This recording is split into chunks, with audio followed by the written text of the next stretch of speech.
Shalom, shalom, brothers and sisters. Shalom, O Israel. It's your brother Masha, NoKaP, Kings and Priests. And I want to bring this class out real quick to bring out the book of Daniel, just straight to the cut, to explain the days of a day like this, a feast day called Thankskilling, when they murder our people, feast over our people's body, did all manners of wickedness, disgusting filth that these heathens and these other nations take pride of what we have done for the whole nation. And look how we get rewarded. The Lord said, do not forget the days of old. Don't forget this day they did this to our people, man. This is the worst pagan holiday to celebrate, to be accustomed of their wicked ways. The Lord hath not forgotten, so we should not forget. Because if we want to be lords, we have to come back to the Lord our God that tells us about these wicked pagan holidays. The Lord is against their feast days, and He tells you through the Bible, through prophecy, and all these things that's about to come. So before I start this class, I want to give all honor and glory to Yahweh, Bahashem, Yahwahshi, Bahashem Krakadach. Give all honor and glory to the Father and the Son for giving us grace and another day to live through His grace and mercy. When the Israelite called Jesus Christ is Yahwahshi. So let's get this class real quick started. I want to bring out, dive into Daniel about this. Let me get the meaning of writings on the wall. Let me get the meaning of what the writing on the wall means before we get down to this other verse. So what's the verbal meaning of the writing on the wall? So this shows you this is the warning that the Lord is warning us that we live in these last days, that we have to get our house in order and start listening to when brothers like us bringing out precept through the Bible. Don't take our advice. Take our words through the Bible, because we only go off what the Bible tells us, what God tells us, not man. We don't trust in man's word. We trust in the Lord our God. So this is what it says. Is used to say that it's clear that something bad is probably going to happen soon. That's probably going to happen soon. So these are the days that's about to come, that something bad is probably going to happen soon, sooner than we can imagine. So that's why we have to get it together, man. These are the writings on the wall. These are the warnings that the Lord is showing us, that He's warning us that we have to get it together. So we jump into Daniel's, all the men that the Lord elected and chosen them to use them as a vessel to spread these words of the truth. Because the Lord can do all things. He's the creator. So let's bring out this other verse. I'm going to dive into Daniel with this verse right here. We're going to dive into Daniel chapter 5. And let me see. And verse 1. So Daniel chapter 5 verse 1. And it reads, Belteshazzar the king made a great feast to 1,000 of his lords. He drank wine. He drank wine for the thousands.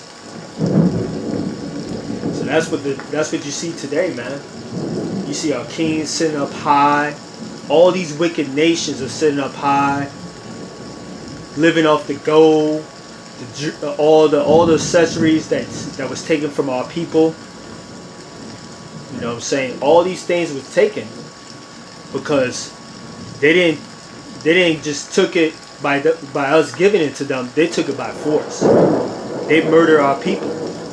That's why they be able to benefit off the land they live in right now by doing what they do and being proudful people. Especially a day like this called Thanksgiving. They're happy to celebrate their holidays and their feast days. That's so wicked what they have done to the black, Spanish, Indian, and Native Americans. by raping, robbing, and murdering and slaughtering our people in this land, man. That's why our brothers and sisters got to get out of these wicked pagan holidays, man. Come back to the Lord your God. Don't forget these days. So we're going to jump down to, that's Daniel chapter 5 verse 1. We're going to jump down to verse 2. And it reads, and it says, Belteshazzar, while he tasted the wine,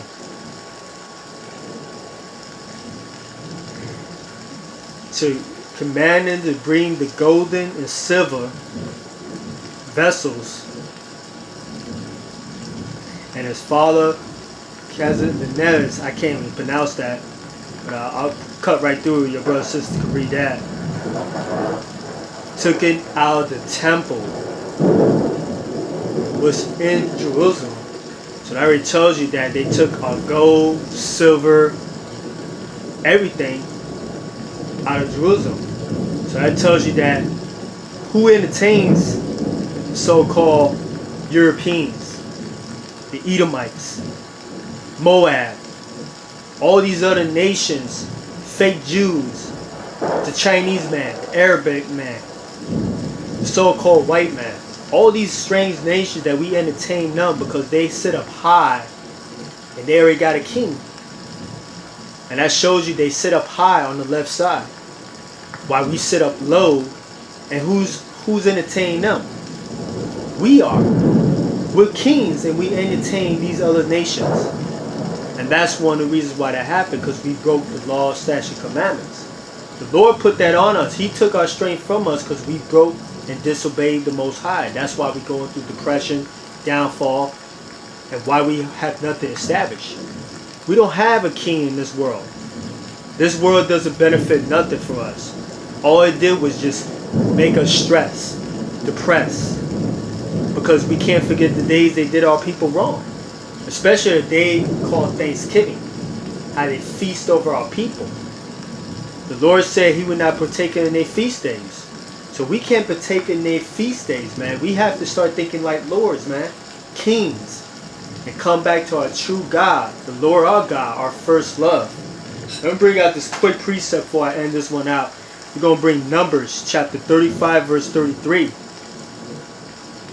And it reads, so he should not pollute the land where he are, for blood is defiled the land, and the land cannot be cleansed of the blood that shed therein, but by the blood of him that shed it. So that tells you this land's been defiled. Our people has been murdered. Our people, this whole land is defiled. This is a graveyard site that millions and millions of our people have been put to death by the so-called white man, these other nations, by them benefiting off of the things they have right now. All their riches, they're sitting up in kingdoms right now, and buildings and palaces, because this is the synagogue of Satan, man. That already shows you who they are. So I'm going to bring out one more precept. Hopefully, I'm bringing this out real quick. Revelation chapter 2 verse 9. I know thy works and tribulations and poverty, but there are riches. And I know the blasphemy of them which say they are Jews, and are not, but are the synagogue of Satan. So these are the synagogue of Satan, the chief priests, all these other preachers, and all they so-called religion. These are all the synagogue of Satan. They all do mass of wickedness behind these king buildings that's built by hands. All these idols are built by hands. All these things that our people do, serving idols, praying to false gods, and serving a pagan holiday like so-called Thanksgiving, and don't even understand the meaning of what they did to our people. So, brothers and sisters, do your research. This is a dark day, a dark moment that we can't forget. And I pray that y'all humble yourself on this day, examine yourself, and dive into this precept. Come back to the Lord your God, because we running out of time. And we need to get it together, brothers and sisters. So I want to give all honor and glory to Yahweh, HaMashiach, Yahwahshi. All praise to the Most High. NoKaP Kings and Priests. It's your brother Masha. Bring you a quick class, straight to the cut. Meditate on it. Let's take this serious. Let's stay on fire. Lord's willing, let's do it to the end. Shalom, brothers and sisters.